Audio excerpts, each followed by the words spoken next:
कार्तिक पूर्णिमा के दिन गंगा स्नान किया जाता है तथा गंगा के तट पर दीपदान किया जाता है। कहा जाता है कि आज के दिन प्रातः काल ब्रह्म मुहूर्त में गंगा नदी में स्नान करके दीपदान करने से अश्वमेध यज्ञ के बराबर फल की प्राप्ति होती है। आज की वीडियो में हम आप सभी के साथ घर पर ही किस प्रकार से मानसिक रूप से गंगा स्नान करें तथा गंगा दीपदान करें इसकी विधि शेयर करने वाले हैं। देखिए, हर बार गंगा नदी में जाना संभव नहीं हो पाता है और यह कार्तिक का महीना है, तो आप इसमें अगर ब्रह्म मुहूर्त में उठकर घर पर ही इस प्रकार से मानसिक रूप से गंगा स्नान और दीपदान करते हैं तो भी आपको इसका पुण्य फल प्राप्त होता है। तो इसके लिए आपको कार्तिक पूर्णिमा के दिन सुबह 4 बजे प्रातः काल ही उठ जाना है। उठकर घर की साफ सफाई करके स्नान कर ले। स्नान के जल में आपको गंगा जल मिला लेना है और जल जो है वो ठंडा रहे, यानी कि गर्म पानी में गंगा जल मत मिलाइएगा, ठीक है। अब हर हर गंगे इस प्रकार से कहते हुए, ये सोचते हुए कि हम गंगा नदी में स्नान कर रहे हैं, स्नान कर ले और स्वच्छ वस्त्र धारण कर ले। अब यह दीपदान जो आप करेंगे वो आपको खुले आसमान के नीचे करना चाहिए, वो ज़्यादा अच्छा होता है। तो आपके आंगन में जहाँ पे तुलसी स्थान है वहाँ पे आप दीपदान करें, ठीक है। बालकनी है तो बालकनी में कर सकते हैं। तो सबसे पहले एक स्थान जहाँ पे भी आप दीपदान करना चाहते हैं उसको साफ और स्वच्छ कर ले। वहाँ पे आटे से या चावल के आटे से घोल तैयार करके रंगोली बना ले, चौक पूर ले, ठीक है। अब एक शुद्ध पात्र लेना है। जैसे आपके घर में पूजा का प्रसाद वगैरह बनाने के लिए पीतल के बड़े बड़े थाल वगैरह होंगे, तो जैसे मैंने यहाँ पे लिया है, तो इस प्रकार का शुद्ध कोई बर्तन ले ले या स्टील का ले ले, कुछ भी ले ले, लेकिन वो जूठा बर्तन नहीं होना चाहिए, इस बात का ध्यान रखिएगा।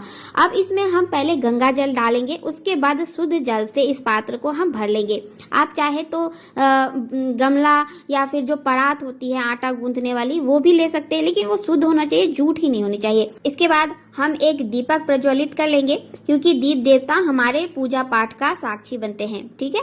अब हम हाथ जोड़कर सबसे पहले गंगा माता का आवाहन करेंगे कि हे माँ, आप जहाँ कहीं भी हैं, आप हमारे इस पात्र में आकर के हमारे द्वारा दिए गए पूजा और दीपदान को ग्रहण करें।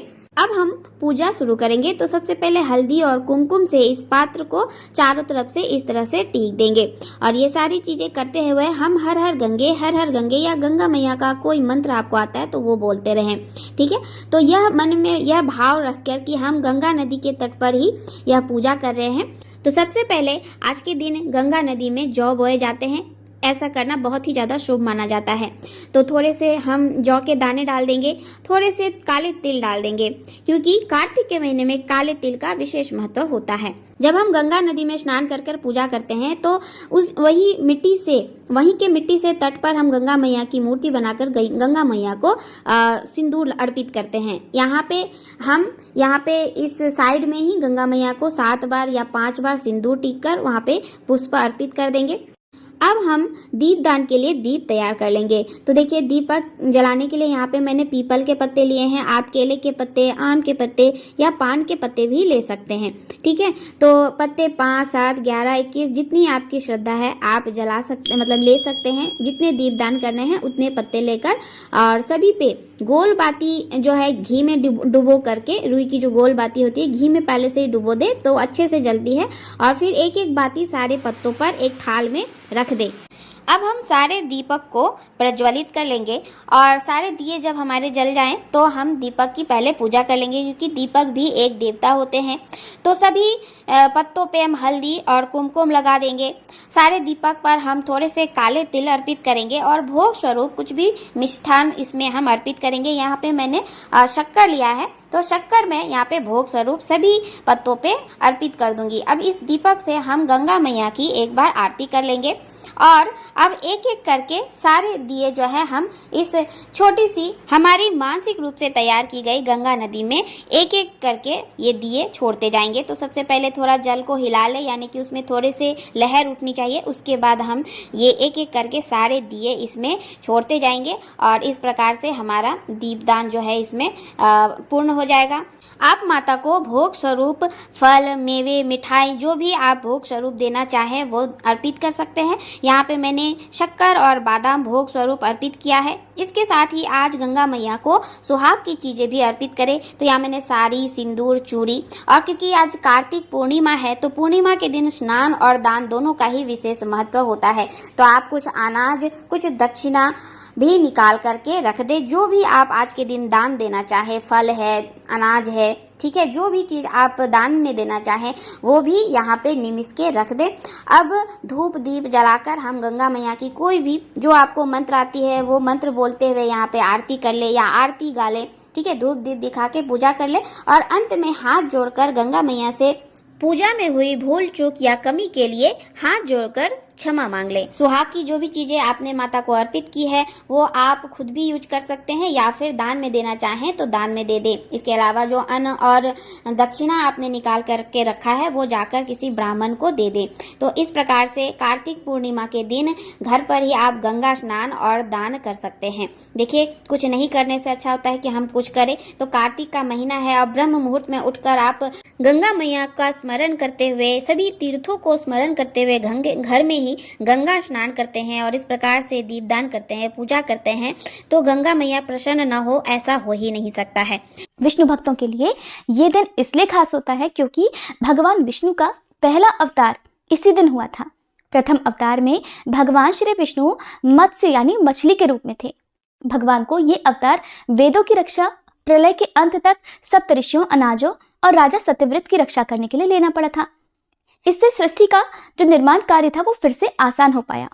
भगवान शिव के भक्तों के अनुसार इसी दिन भगवान भोलेनाथ ने त्रिपुरासुर नामक महाभयानक असुर का संहार किया था, जिससे वह त्रिपुरारी के रूप में पूजे जाने लगे और इससे देवगण बहुत प्रसन्न हुए और भगवान विष्णु ने शिव जी को त्रिपुरारी नाम दिया, जो कि भगवान शिव के अनेकों नामों में से एक नाम है। इसी कारण कार्तिक पूर्णिमा को त्रिपुरारी पूर्णिमा या त्रिपुरी पूर्णिमा भी कहते हैं। इसी तरह से सिख धर्म में कार्तिक पूर्णिमा के दिन को प्रकाशोत्सव के रूप में मनाया जाता है, क्योंकि इसी दिन सिख संप्रदाय के संस्थापक गुरु नानक देव का जन्म हुआ था। इस दिन सिख संप्रदाय के लोग सुबह स्नान कर गुरुद्वारों में जाकर गुरुवाणी सुनते हैं और नानक देव जी के बताए अनुसार रास्ते पर चलने की सौगंध लेते हैं। इसलिए इस पूर्णिमा को गुरु पर्व भी कहा जाता है। इस प्रकार ये दिन एक नहीं बल्कि बहुत सारी वजहों से बहुत खास है। इस दिन गंगा स्नान, दीपदान, अन्य दानों आदि का विशेष महत्व है और इस दिन क्षीर सागर दान का अनंत महत्व है।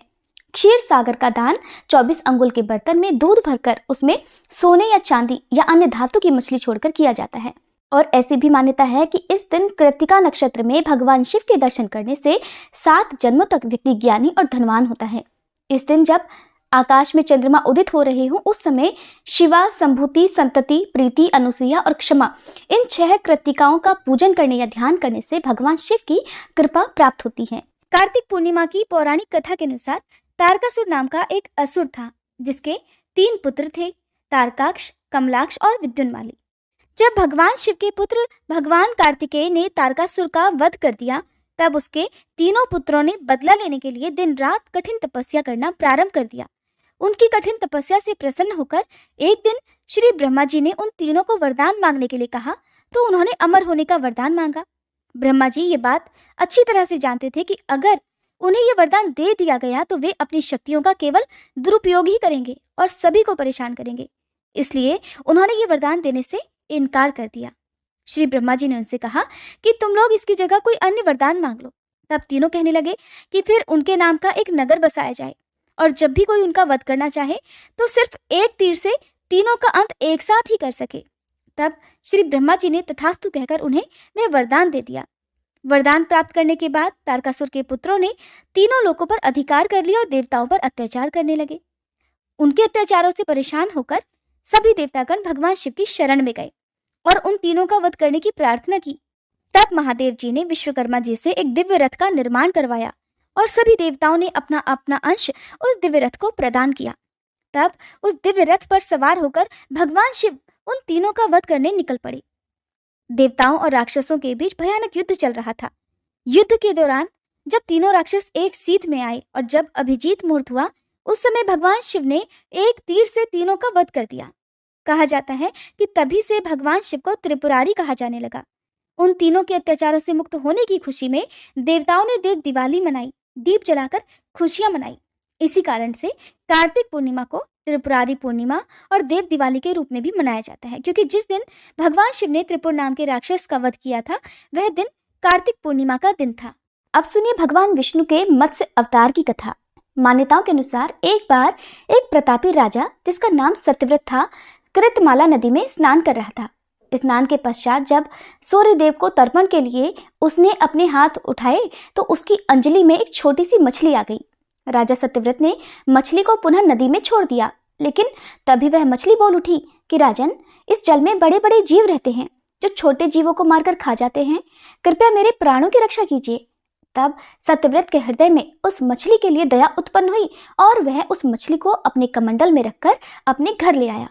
अगली सुबह जब सत्यव्रत नींद से उठा तब मछली का शरीर इतना बड़ा हो चुका था कि कमंडल भी छोटा पड़ने लगा। तब मछली बोली कि राजन, मेरे रहने के लिए कोई और स्थान हो तो कृपया ढूंढिए, मैं इसमें नहीं रह पा रही हूँ। तब राजा ने मछली को कमंडल से निकालकर पानी के बड़े मटके में रख दिया। रात भर मटका भी मछली के लिए छोटा पड़ने लगा। ऐसा करते करते मछली का आकार इतना बड़ा हो गया कि उसे सरोवर में डालना पड़ा, और जब सरोवर भी छोटा पड़ गया तो उसे समुद्र में डाल दिया गया।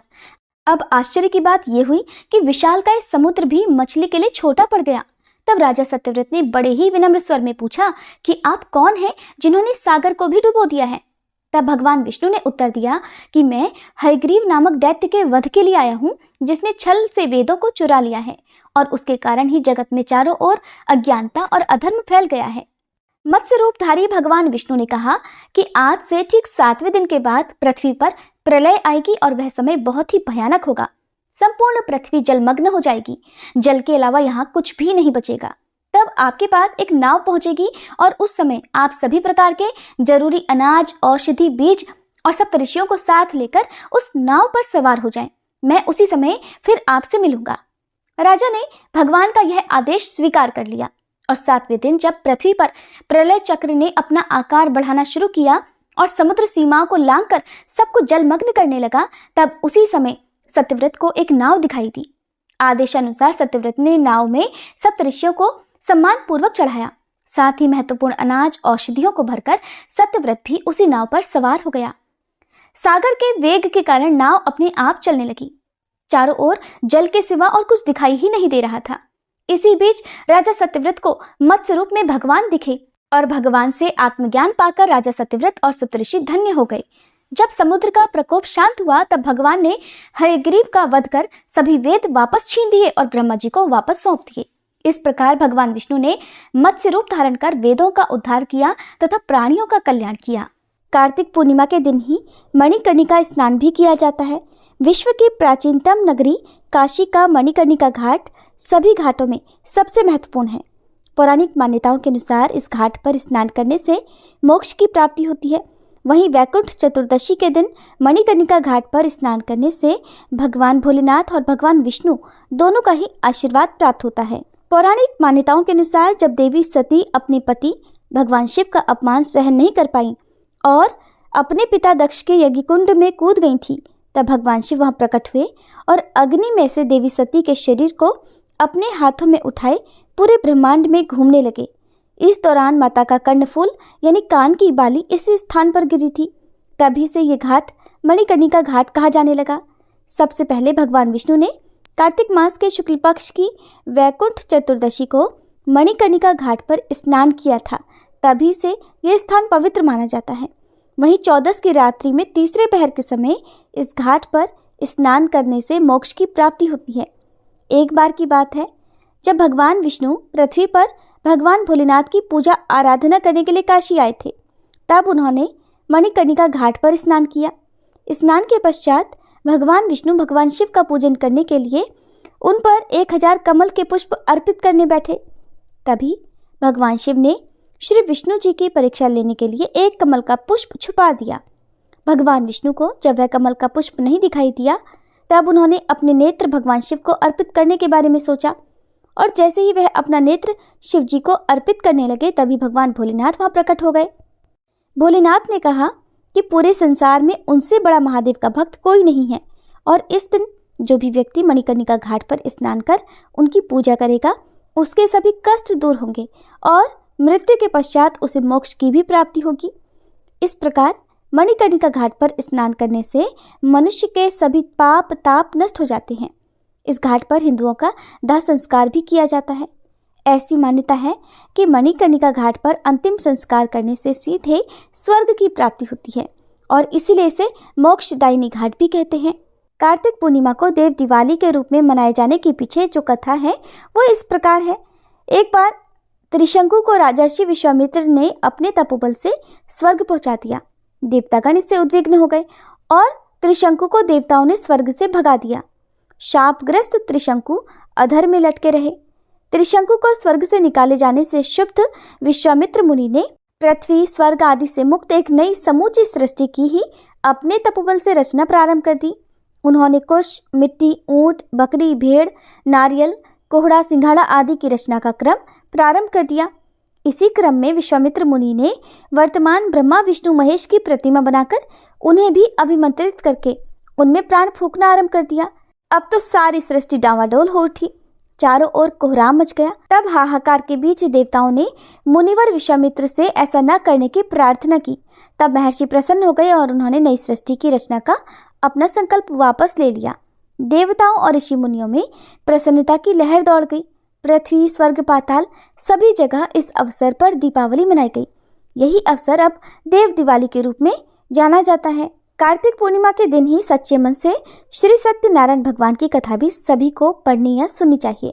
तो अब आपको सुनाते हैं सत्यनारायण भगवान की कथा। प्रेम से बोलिए श्री सत्यनारायण भगवान की जय। श्री सत्यनारायण कथा का उल्लेख स्कंद पुराण के रेवा खंड में मिलता है। श्री सत्यनारायण कथा में 5 अध्याय और 170 श्लोक संस्कृत भाषा में मिलते हैं। श्री सत्यनारायण भगवान की कथा में संकल्प को भूलना और प्रसाद का अपमान करना ये 2 प्रमुख विषय हैं। सत्यनारायण भगवान की कथा के 5 अध्यायों में बताया गया है कि सत्य का पालन न करने से कई प्रकार की समस्याएं आती हैं, इसलिए सदैव सत्य व्रत का पालन करना चाहिए। श्री सत्यनारायण भगवान की कथा भगवान श्री विष्णु के सत्यनारायण रूप की महिमा और कृपा का वर्णन करती है। इसका श्रवण और पाठ जीवन में सुख, समृद्धि, शांति और हर प्रकार की समस्याओं से मुक्ति की कामना के लिए किया जाता है। कथा के पीछे ऐसा विश्वास है कि सत्य की आराधना और भगवान की महिमा का गुणगान करने से भक्तों के सारे कष्ट दूर हो जाते हैं और उनके जीवन में सदैव सुख और समृद्धि बनी रहती है। प्रिय श्रोताओं, आज हम इसी विश्वास और श्रद्धा के साथ इस पवित्र कथा का आयोजन कर रहे हैं ताकि हम सब पर भगवान सत्यनारायण की कृपा बनी रहे और हम सभी के जीवन में सुख, शांति और समृद्धि का आगमन हो। अब हम सभी मिलकर भगवान की इस पावन कथा का श्रवण करते हैं और भगवान से प्रार्थना करते हैं कि वे हमारे सभी मनोरथों को पूर्ण करें। कथा से पहले हम सब भगवान सत्यनारायण का ध्यान करते हैं, जिनका स्वरूप शांति से पूर्ण है, जो शेषनाग पर शयन करते हैं और जिनकी नाभि में कमल है। वे देवताओं के ईश्वर हैं, जो समस्त संसार का आधार हैं, जो आकाश के समान असीमित हैं, जिनका रंग मेघ अर्थात बादलों के समान है और जिनका रूप शुभ है, जो श्री लक्ष्मी जी के पति हैं, जिनके नेत्र कमल के समान सुंदर हैं और जो योगियों के ध्यान में सदैव विराजमान रहते हैं। हम सब उन भगवान श्री विष्णु की वंदना करते हैं, जो संसार के सभी भयों का नाश करने वाले और समस्त लोकों के एकमात्र स्वामी हैं। प्रेम से बोलिए श्री सत्यनारायण भगवान की जय, श्री लक्ष्मी नारायण भगवान की जय। पौराणिक कथा के अनुसार एक समय नैमिषारण्य तीर्थ में शौनक आदि 88,000 ऋषियों ने श्री सूत जी से कहा, हे प्रभु, इस कलयुग में वेद विद्या रहित मनुष्यों को प्रभु भक्ति किस प्रकार मिलेगी और उनका उद्धार कैसे होगा? हे मुनिश्रेष्ठ, कोई ऐसा तप कहिए जिससे थोड़े समय में पुण्य प्राप्त होवे और मनोवांछित फल मिले। ऐसी कथा को सुनने की हमारी इच्छा है। सर्वशास्त्र ज्ञाता श्री सूत जी बोले, हे वैष्णवों में पूज्य, आप सबने प्राणियों के हित की बात पूछी है। अब मैं उस श्रेष्ठ व्रत को आप लोगों से कहूँगा जिस व्रत को नारद जी ने श्री लक्ष्मी नारायण भगवान से पूछा था और लक्ष्मीपति ने मुनिश्रेष्ठ नारद जी से कहा था। सो ध्यान पूर्वक सुनो। एक समय योगीराज नारद जी दूसरों के हित की इच्छा से अनेक लोकों में घूमते हुए मृत्यु लोक में आ पहुँचे। यहाँ अनेक योनियों में जन्मे हुए प्रायः सभी मनुष्यों को अपने कर्मों के अनुसार अनेकों दुखों से पीड़ित देखकर सोचा कि किस यत्न के करने से निश्चय ही प्राणियों के दुखों का नाश हो सकेगा। ऐसा मन में सोचकर देवर्षि मुनि श्री विष्णु लोक को गए। वहाँ श्वेत वर्ण और 4 भुजाओं वाले देवों के ईश नारायण को देखकर, जिनके हाथों में शंख, चक्र, गदा और पद्म थे तथा वरमाला पहने हुए थे, स्तुति करने लगे। हे भगवान, आप अत्यंत शक्ति से संपन्न हैं। मन तथा वाणी भी आपको नहीं पा सकती। आपका आदि मध्य अंत भी नहीं है। आप निर्गुण स्वरूप, सृष्टि के आदिभूत और भक्तों के सभी दुखों को नष्ट करने वाले हो। आपको मेरा नमस्कार है। नारद जी से इस प्रकार की स्तुति सुनकर भगवान श्री विष्णु बोले, हे मुनिश्रेष्ठ, आपके मन में क्या है? आपका किस काम के लिए आगमन हुआ है, निसंकोच कहिए। तब नारद मुनि बोले, प्रभु, मृत्युलोक में सब मनुष्य जो अनेक योनियों में पैदा हुए हैं, अपने अपने कर्मों के द्वारा अनेक प्रकार के दुखों से दुखी हो रहे हैं। हे नाथ, यदि आप मुझ पर दया रखते हो तो बतलाइए कि उन मनुष्यों के सब दुख थोड़े से ही प्रयत्न से कैसे दूर हो सकते हैं। तब श्री विष्णु भगवान जी बोले, हे नारद, मनुष्यों की भलाई के लिए तुमने बहुत अच्छी बात पूछी है। जिस काम के करने से मनुष्य मोह से छूट जाता है वह मैं कहता हूँ, सुनो। बहुत पुण्य देने वाला, स्वर्ग तथा मृत्युलोक दोनों में दुर्लभ एक अत्यंत उत्तम व्रत है। आज मैं प्रेमवश होकर तुमसे कहता हूँ, श्री सत्यनारायण भगवान का ये व्रत अच्छी तरह विधि पूर्वक करके मनुष्य धरती पर आयु पर्यंत सुख भोग कर मरने पर मोक्ष को प्राप्त होता है। श्री भगवान के वचन सुनकर नारद मुनि बोले, हे भगवान, उस व्रत का फल क्या है? क्या विधान है? और किसने ये व्रत किया है? और किस दिन यह व्रत करना चाहिए? विस्तार पूर्वक कहिए। भगवान विष्णु बोले, हे नारद, दुख शोक आदि को दूर करने वाला, धन धान्य को बढ़ाने वाला, सौभाग्य तथा संतान को देने वाला यह व्रत सब स्थानों पर विजय करने वाला है। भक्ति और श्रद्धा के साथ किसी भी दिन मनुष्य श्री सत्यनारायण की प्रातःकाल के समय ब्राह्मणों और बंधुओं के साथ धर्म परायण होकर पूजा करे। भक्ति भाव से नैवेद्य, केले का फल, शहद, घी, दूध और गेहूं का आटा सवाया लेवे। गेहूं के अभाव में साठी का चूर्ण भी ले सकते हैं और सब पदार्थों को भगवान को अर्पण कर देवे तथा बंधुओं सहित ब्राह्मणों को भोजन करावे। पश्चात स्वयं भोजन करे। रात्रि में नृत्य, गीत आदि का आयोजन कर सत्यनारायण भगवान का ध्यान करते हुए समय बिताए। इस तरह व्रत करने पर मनुष्यों की इच्छा निश्चय पूरी होती है। विशेष रूप से कलिकाल में भूमि पर यही मोक्ष का सरल उपाय है। प्रेम से बोलिए श्री सत्यनारायण भगवान की जय। श्री सत्यनारायण व्रत कथा का प्रथम अध्याय संपूर्ण। दूसरा अध्याय। श्री सूत जी बोले, हे ऋषियों, जिसने पहले समय में इस व्रत को किया है उसका इतिहास कहता हूँ, ध्यान पूर्वक सुनो। सुंदर काशीपुरी नगरी में एक अत्यंत निर्धन ब्राह्मण रहता था। वह भूख और प्यास से बेचैन हुआ नित्य पृथ्वी पर घूमता था।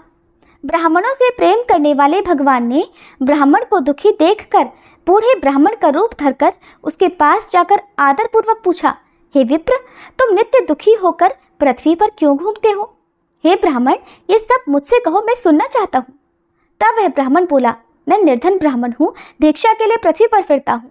हे भगवान, यदि आप इससे छुटकारा पाने का कोई उपाय जानते हो तो कृपा कर मुझे बताएं।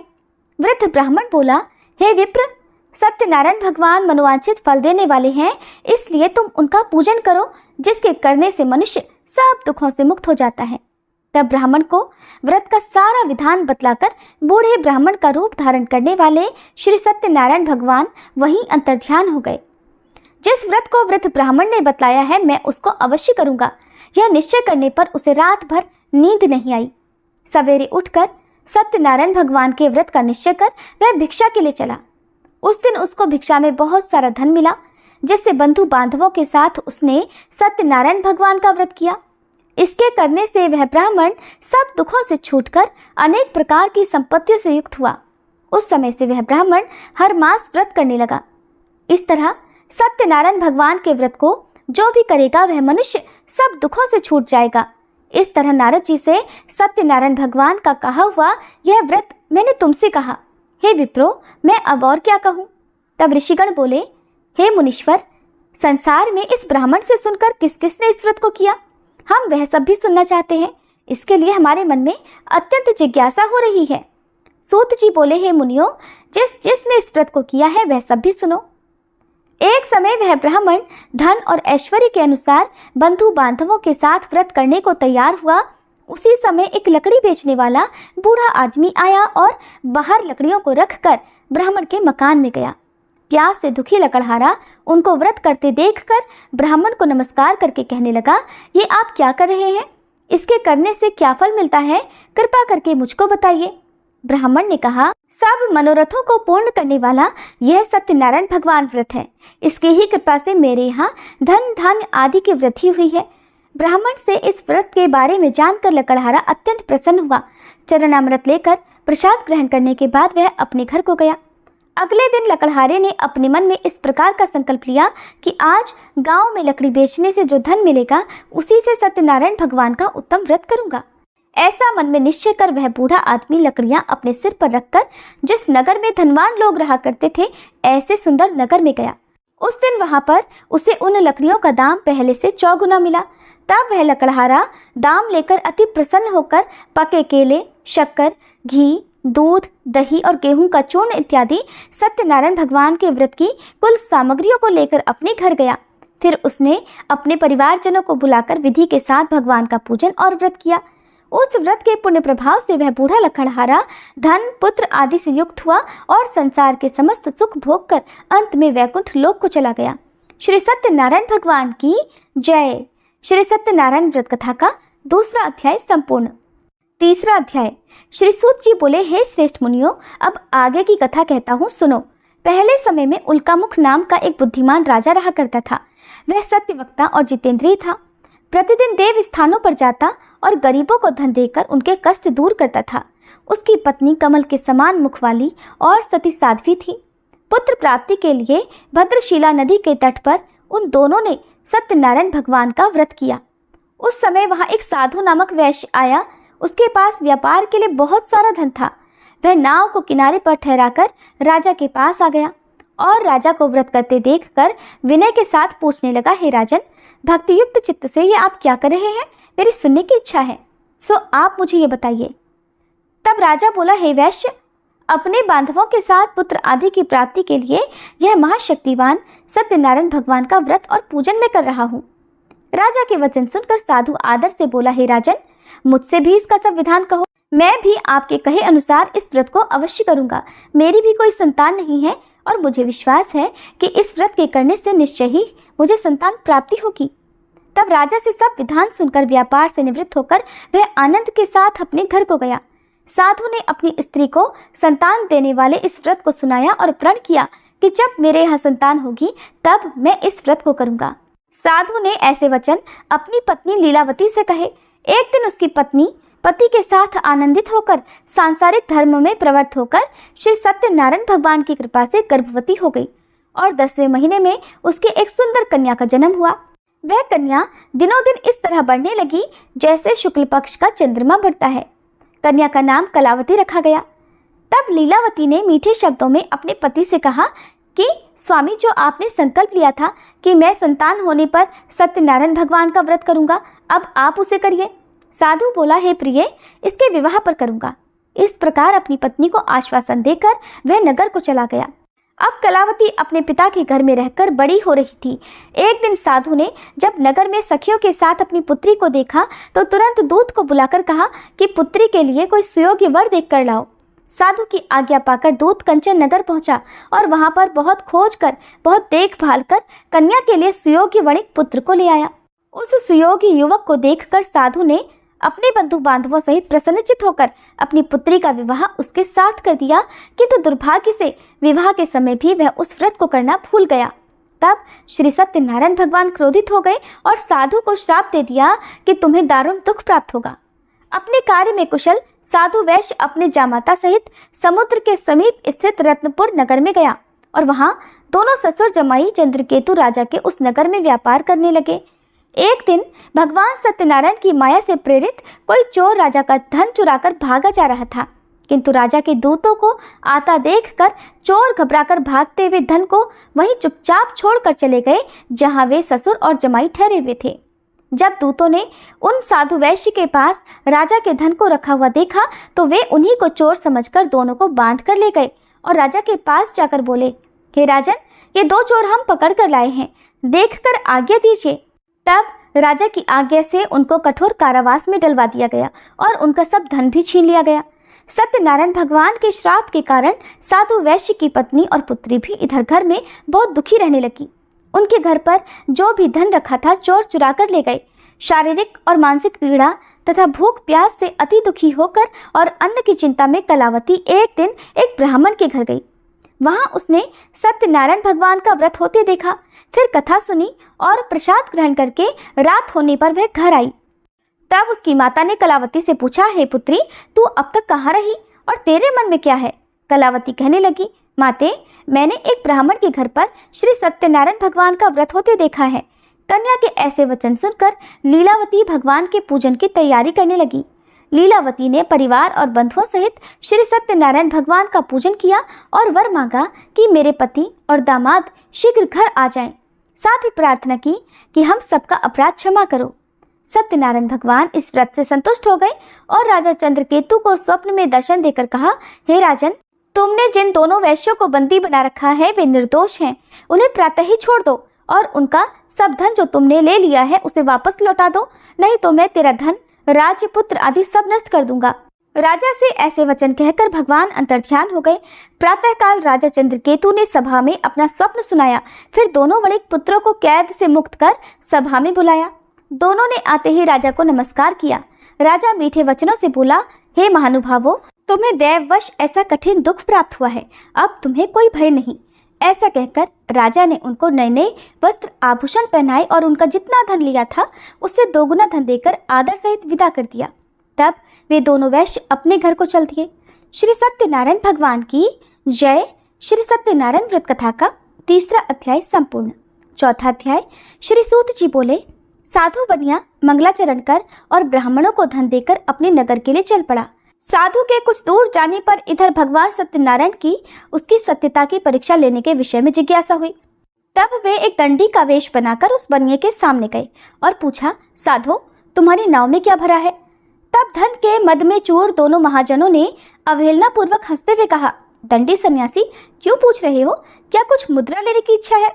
हमारी नाव में तो लता और पत्ते आदि भरे हैं। उनकी ऐसी निष्ठुर वाणी सुनकर दंडी वेशधारी भगवान बोले, तुम्हारी बात सच हो जाए। ऐसा कहकर दंडी सन्यासी को रूप धारण किए हुए भगवान कुछ दूर जाकर समुद्र के समीप बैठ गए। इधर दंडी के चले जाने पर नित्य क्रिया करने के बाद उतराई हुई यानी जल में ऊपर की ओर उठी हुई नौका को देखकर साधु अत्यंत आश्चर्य में पड़ गया और नाव में लता और पत्ते आदि देखकर मूर्छित होकर पृथ्वी पर गिर पड़ा। होश आने पर वणिकपुत्र चिंतित हो गया। तब उसके दामाद ने इस प्रकार कहा कि पिताजी, आप शोक क्यों करते हैं? दंडी ने श्राप दे दिया है। इस स्थिति में वे ही चाहें तो सब कुछ कर सकते हैं, इसमें संशय नहीं। अतः उन्हीं की शरण में हमको चलना चाहिए और वहीं मन की इच्छा पूर्ण होगी। दामाद की बात सुनकर वह साधु बनिया उनके पास गया और वहां दंडी को देखकर उसने भक्ति पूर्वक उन्हें प्रणाम किया तथा आदर पूर्वक कहने लगा कि आपके सम्मुख मैंने जो कुछ कहा है, असत्य भाषण रूप अपराध किया है, आप कृपया मेरे उस अपराध को क्षमा कर दीजिए। ऐसा कहकर बार बार प्रणाम करके वह महान शोक से व्याकुल हो गया। दंडी ने उस बनिए को रोते हुए देखकर कहा, हे मूर्ख, रो मत, मेरी बात सुनो। मेरी पूजा से उदासीन होने के कारण तथा मेरी आज्ञा से ही तुमने बार बार दुख प्राप्त किया है। भगवान की ऐसी वाणी सुनकर वह उनकी स्तुति करने लगा। साधु ने कहा, हे प्रभु, ये आश्चर्य की बात है कि आपकी माया से मोहित होने के कारण ब्रह्मादि देवता भी आपके गुणों और रूपों को यथावत रूप से नहीं जान पाते। फिर मैं मूर्ख आपकी माया से मोहित होने के कारण भला कैसे जान सकता हूँ? प्रभु, आप मुझ पर कृपा कीजिए और मुझ पर प्रसन्न होइए। मैं अपनी धन संपत्ति के अनुसार आपकी पूजा करूंगा। मैं आपकी शरण में हूँ। मेरा जो नौका में स्थित पूरा धन था उसकी और मेरी रक्षा करें। उस बनिए की भक्ति युक्त वाणी सुनकर भगवान जनार्दन संतुष्ट हो गए। भगवान जनार्दन उसे अभीष्ट वर प्रदान कर वहीं अंतर्ध्यान हो गए। इसके बाद वह साधु अपनी नौका में चढ़ा और उसे धन धान्य से भरी हुई देखकर भगवान सत्यदेव की कृपा से हमारा मनोरथ सफल हो गया, ऐसा कहकर स्वजनों के साथ उसने भगवान की विधिवत पूजा की। भगवान श्री सत्यनारायण की कृपा से वह आनंद से परिपूर्ण हो गया और नाव को प्रयत्न पूर्वक संभाल कर उसने अपने देश के लिए प्रस्थान किया। साधु बनिए ने अपने दामाद से कहा, वह देखो, मेरी रत्नपुरी नगरी दिखाई दे रही है। इसके बाद उसने अपने धन के रक्षक दूत को अपने आने का समाचार देने के लिए अपनी नगरी में भेजा। उसके बाद उस दूत ने नगर में जाकर साधु की पत्नी को हाथ जोड़कर प्रणाम किया और उसके लिए अभीष्ट बात की। सेठ जी अपने दामाद और बंधु वर्ग के साथ बहुत सारे धन धान्य से संपन्न होकर नगर के निकट पधार गए हैं। दूत के मुख से ये बात सुनकर वह अत्यंत आनंदित हुई और उस साध्वी ने श्री सत्यनारायण की पूजा करके अपनी पुत्री से कहा, पुत्री, मैं साधु के दर्शन करने के लिए जा रही हूँ, तुम भी जल्दी आना। माता का ऐसा वचन सुनकर व्रत को समाप्त करके प्रसाद का परित्याग करके कलावती भी अपने पति का दर्शन करने के लिए चल पड़ी। इससे भगवान सत्यनारायण रुष्ट हो गए और उन्होंने उसके पति को तथा नौका को धन के साथ हरण करके जल में डुबो दिया। इसके बाद कलावती कन्या अपने पति को न देखकर महान शोक से रुदन करती हुए पृथ्वी पर गिर पड़ी। नाव का अदर्शन और कन्या को अत्यंत दुखी देखकर भयभीत मन से साधु बनिया ने सोचा, ये क्या आश्चर्य हो गया। नाव का संचालन करने वाले भी सभी चिंतित हो गए। इसके बाद वह लीलावती भी कन्या को देखकर दुख से व्याकुल हो गई और अत्यंत दुख से विलाप करती हुई अपने पति से इस प्रकार बोली, स्वामी, अभी अभी नौका के साथ वह अदृश्य कैसे हो गया? न जाने किस देवता की उपेक्षा से वह नौका हरण कर ली गई, या फिर श्री सत्यनारायण का महात्म्य भला कौन जान सकता है। ऐसा कहकर वह अपने परिवारजनों के साथ विलाप करने लगी और कलावती कन्या को गोद में लेकर रोने लगी। कलावती भी अपने पति के नष्ट हो जाने पर दुखी हो गई और पति की पादुका लेकर उनका अनुगमन करने के लिए उसने मन में निश्चय किया। कन्या के इस प्रकार के आचरण को देखकर पत्नी सहित वह धर्म के साधु बनिया अत्यंत शोक व्याकुल हो गया और सोचने लगा, या तो भगवान सत्यनारायण ने यह अपहरण किया है या फिर हम सभी भगवान सत्यदेव की माया से मोहित हो गए हैं। अपनी धन की शक्ति के अनुसार मैं भगवान श्री सत्यनारायण की पूजा करूंगा। तब सभी को बुलाकर इस प्रकार कहकर उसने अपने मन की इच्छा प्रकट की और बारंबार भगवान सत्यदेव को दंडवत प्रणाम किया। इससे दीनों के परिपालक भगवान सत्यदेव प्रसन्न हो गए। भक्त वत्सल भगवान ने कृपा पूर्वक आकाशवाणी की कि तुम्हारी कन्या प्रसाद छोड़कर अपने पति को देखने चली आई है। निश्चय ही इस कारण उसका पति अदृश्य हो गया है। यदि घर जाकर यह प्रसाद ग्रहण करके वापस आए तो हे साधु बनिया, तुम्हारी पुत्री पति को प्राप्त करेगी, इसमें संशय नहीं।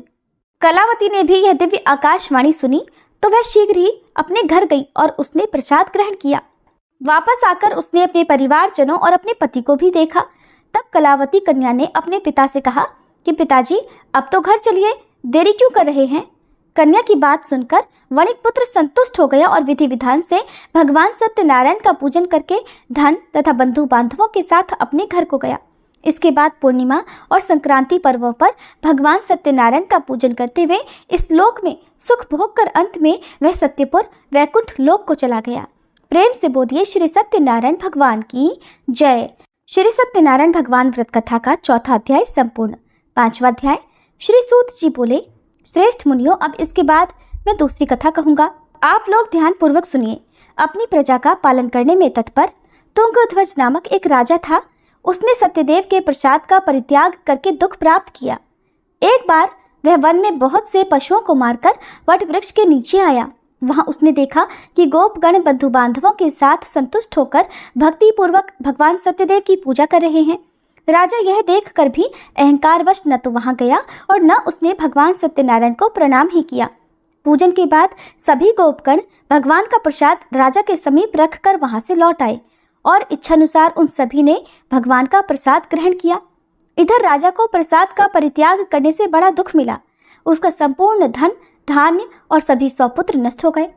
राजा ने मन में यह निश्चय किया कि अवश्य ही भगवान सत्यनारायण ने हमारा नाश कर दिया है, इसलिए मुझे वहां जाना चाहिए जहां श्री सत्यनारायण का पूजन हो रहा था।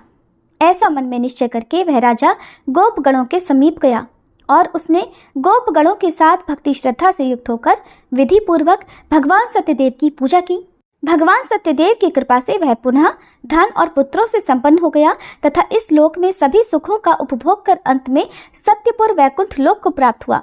श्री सूत जी कहते हैं, जो व्यक्ति इस परम दुर्लभ श्री सत्यनारायण के व्रत को करता है और पुण्यमयी तथा फल प्रदायिनी भगवान की कथा को भक्ति युक्त होकर सुनता है, उसे भगवान सत्यनारायण की कृपा से धन धान्य आदि की प्राप्ति होती है।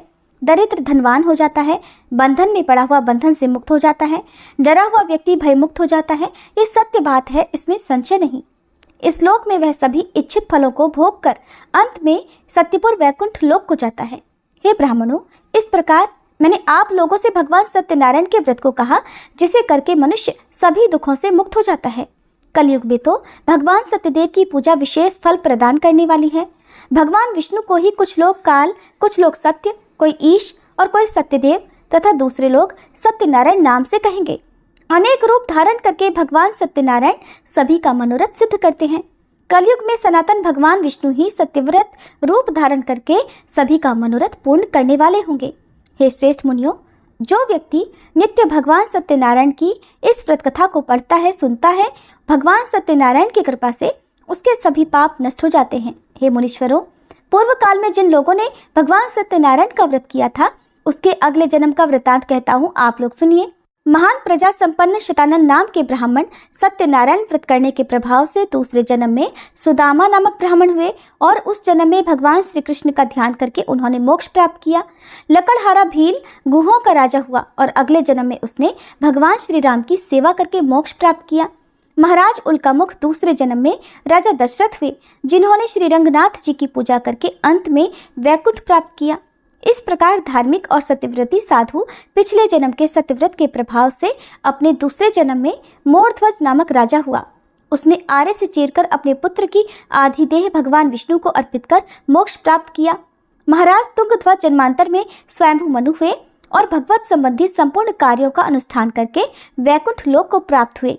जो गोपगण थे वे सब जन्मांतर में ब्रजमंडल में निवास करने वाले गोप हुए और सभी राक्षसों का संहार करके उन्होंने भी भगवान का शाश्वत धाम गोलोक प्राप्त किया। प्रेम से बोलिए श्री सत्यनारायण भगवान की जय, श्री लक्ष्मी नारायण भगवान की जय। श्री सत्यनारायण भगवान कथा का पंचम अध्याय संपूर्ण और इसी के साथ कथा समाप्त हुई। बोलिए श्री सत्यनारायण भगवान की जय।